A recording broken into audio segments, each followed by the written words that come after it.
Hey, what's going on, everybody? It is Matthew back with the third and final episode of the Hasbro version, or as I like to call, Group B of the tag team tournament. So, this is the last six tag teams, so the last three matchups. So, it should be a relatively, well, for me at least, relatively quick tournament. Video. So the past two matchups or past two videos have been taking a little over 30 minutes. So this one should hover a little over 20 minutes, I would imagine. So we are going to dive right into the first set of random drawings. All right, the first matchup is going to feature the Series 10 Bushwhackers as they square off against Money Inc. And I do have them right here. So, Series 10 Bushwhackers, I still like the color scheme of the Series 2 Bushwhackers. I like the dark colors. But again, gotta think early 90s during the height of Desert Storm. The desert camouflage colors does make a lot of sense here. And you know what? They're different. I would have liked if they had done something like they did with the Series 10 Marty Jannetty compared to Marty Jannetty from Series 2, or Shawn Michaels, even Shawn Michaels from well, no, because they did the same figure, just different colors. I would have liked that they had changed the figures themselves. So the only difference between these figures and Series 2 is the Series 2 Butch had this body, whereas Series 10 Luke has this body, and vice versa. Luke had this in Series 2, and now Butch has this in Series 10. That's the only difference. Otherwise, exact same figures, just change the name on it. Maybe change the face. Yep, they changed the heads, of course. And they gave them some accessories, which is awesome. Color scheme change. Same figures. Beautiful look. Love them. But, again, same issues. Can't stand worth the darn by themselves. They do go against Money Inc. with one of my most favorite and notorious bad guys, Ted DiBiase, the $1 Million Man. I was gonna go with the Series 2 green suited $1 Million Man because that is the $1 Million Man I had as a kid, and I really enjoy that $1 Million Man the most. That to me is my personal favorite figure among the $1 Million Man figures. And you would think if that's the figure that I like the most, that would give the Money Incorporated the best opportunity for success to move forward. But I know a lot of folks out there probably prefer the Series 9 version above all else, so I decided to go with the Fighting Gear Ted DiBiase. Even as the bad guy, man, Ted DiBiase still was always like one of my favorites. I don't know, maybe because, hey, $1 Million, everyone's got their price. $1 Million Man, he always seemed to come out on top regardless. IRS, I don't know what it was. It was like a battle royal or something, and it wasn't anything I was watching, anything as a kid or anything like that. I just happened to kind of like scanning through YouTube recently, and came across this video, and maybe it was like a Raw special edition or something, like 30-year anniversary or something like that. And so if it was like a 30-year anniversary, I mean, when did Raw come out? 1992, something like that? 93? Well, no, because if it was 93, then it would have come out this year. So let's say 1992, which means it would have come out last year, for example, and 20-year anniversary. Irrelevant. So you have all these old superstars I grew up watching, participating, and IRS was the last man standing. And then all of a sudden, $1 Million Man, and he's older guy, 50s. He may even been in his 60s at the time, and you just see $1 Million Man hand him a briefcase, and IRS jumps over the ropes, and he wins. And I'm like, that's vintage $1 Million Man. I thought that was so freaking awesome. Again, very, well, more recent. Nothing I saw as a kid. Again, it was like maybe like a 20, 25, 30 year anniversary type deal, something. I don't know. Money Incorporated. I'm trying to think back because Money Inc. was not just a tag team, but it was like it was this whole faction of folks, that was part of that group. Obviously, you had the tag team of IRS and Ted DiBiase, but then you also had, like, for whatever reason, Tatanka. Like, I remember him like turning bad and becoming a bad guy and joining, their corporation. Um, Nikolai Volkov. Up until I saw the nickel and dime Nikolai Volkov figure, I remember that look of that figure. I had no idea that was Nikolai Volkov. Not until I actually purchased that figure from Mark Hackenberg. And like I said, I remember that look so vividly, but I just could not remember what character that was. That was so crazy. Obviously, you had Virgil in the core and everything, and I knew there were more than just that. There had to be there were so many characters. It was like, to me, it was like being part of the Heenan family. These mega factions, or like, WCW's Four Horsemen, or NWO, things like that. So uh, it kind of felt like a Crips and Bloods type of deal, like these mega gangs or something. uh, yeah, come on, Bushwhackers or IRS, Bushwhackers or Money Inc. IRS alone, figure alone, is so much better, and the wrestler is so much more enjoyable than the Bushwhackers could ever be. And the $1 Million Man is just so insurmountably puts him over the top. It's just not even a question. I absolutely love these guys together. I couldn't put these guys over the top for my LJNs. I'm glad I could move them forward as Hasbro, so that's at least one bright spot for me. Money Incorporated defeats good figures, most definitely, but these guys had no chance of winning my tag team tournament, not even close.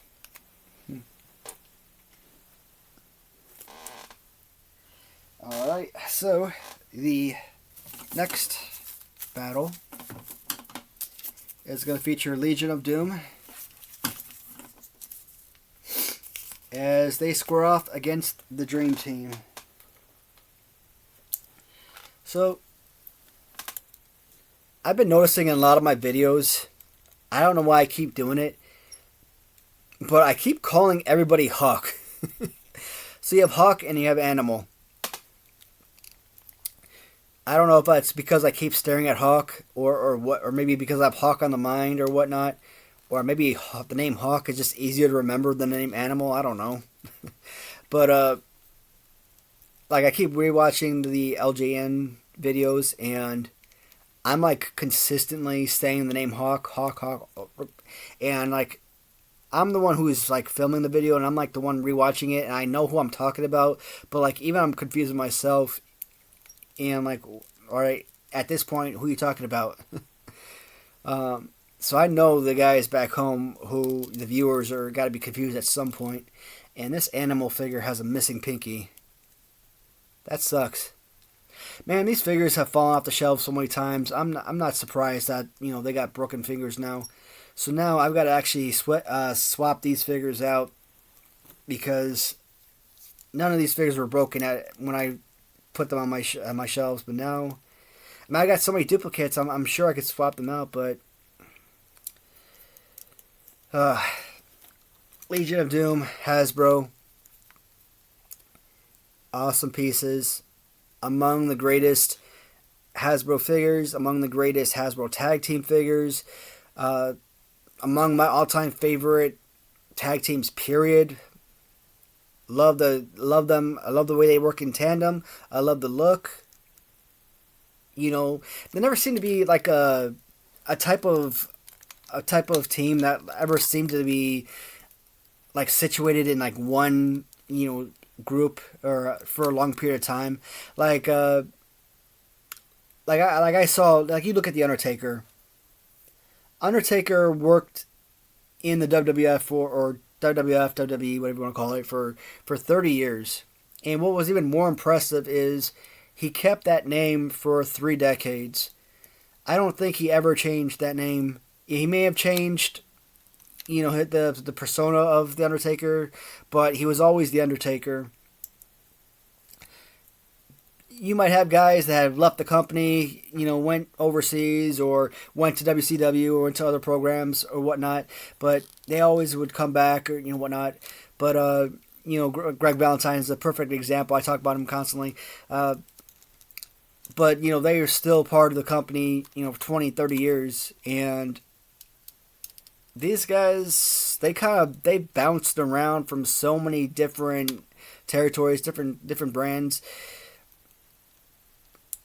AWA, WCW, NWA and WCW are pretty much the same thing. So WWF, it never really stayed in one area for too long a period. So they really couldn't really brand themselves to one company for long, and that was kind of sad.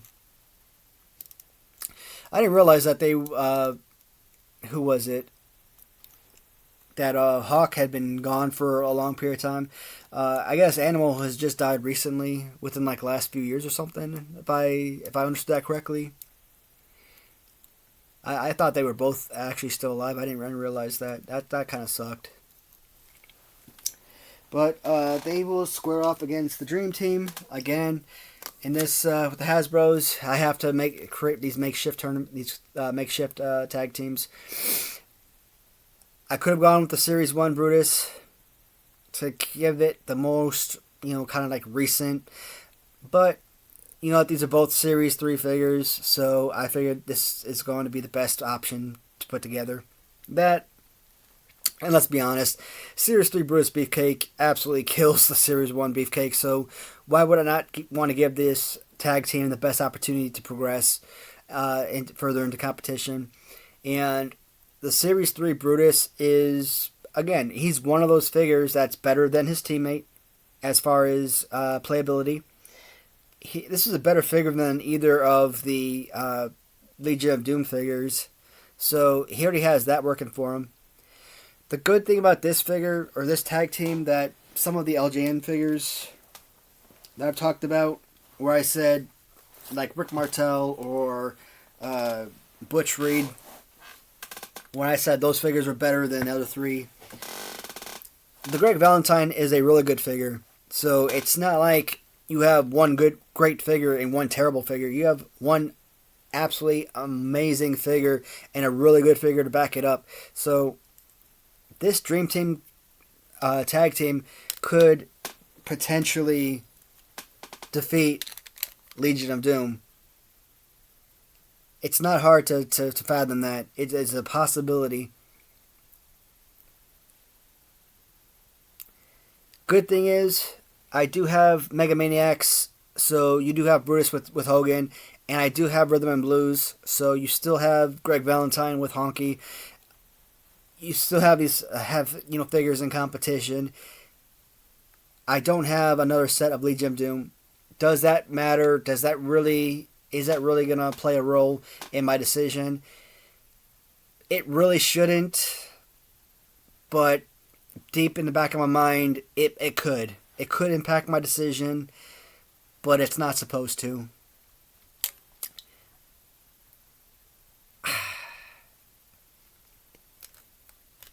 Like I said, I do think that these are really two great figures. It's not just about looking at the two figures in front of you right now. You also got to factor in who has already won in this round. Can these figures or these figures, if these figures win, do these figures give you a better opportunity to defeat any of the other figures that have already won and possess a better opportunity to win in round 2 and move on to round 3? Because you can't just look at this round. You have to look ahead and see which gives you the best opportunity for progression.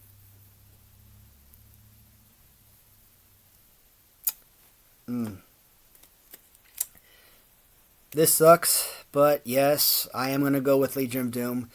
I have to. They are just amazing figures. I love the team. And as much as I love this tandem, great figures, but come on, I can't give up on Legion of Doom too early. I don't know how far the LOD, LJN figures are going to go. And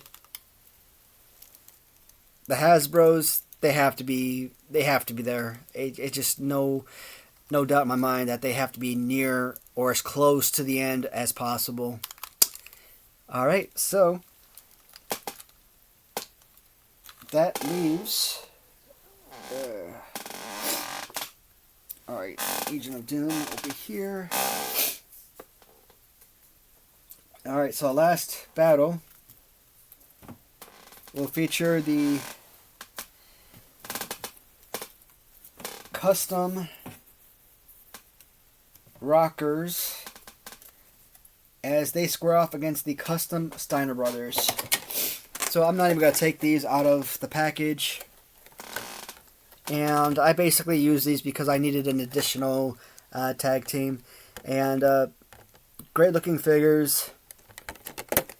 I've been classifying these as kind of like my Royal Rumble tag team rockers, because this is kind of very similar to what they wear during those like big tournament rounds, like WrestleMania type, Royal Rumble type matches. Great look, awesome figures. Kind of a unfair matchup, to be honest, because they go up against potentially the winners of this tournament. Not just the winners of the Hasbro, but possibly the winners of the entire tag team tournament. These figures are absolutely perfect. They're just Series 9 figures, but with a jacket built on. Incredible. They removed the arms and gave them much better arm poses. You know, this is the exact arm poses I would hope that all Hasbro figures would have. This is absolute perfection. And I don't have them over here.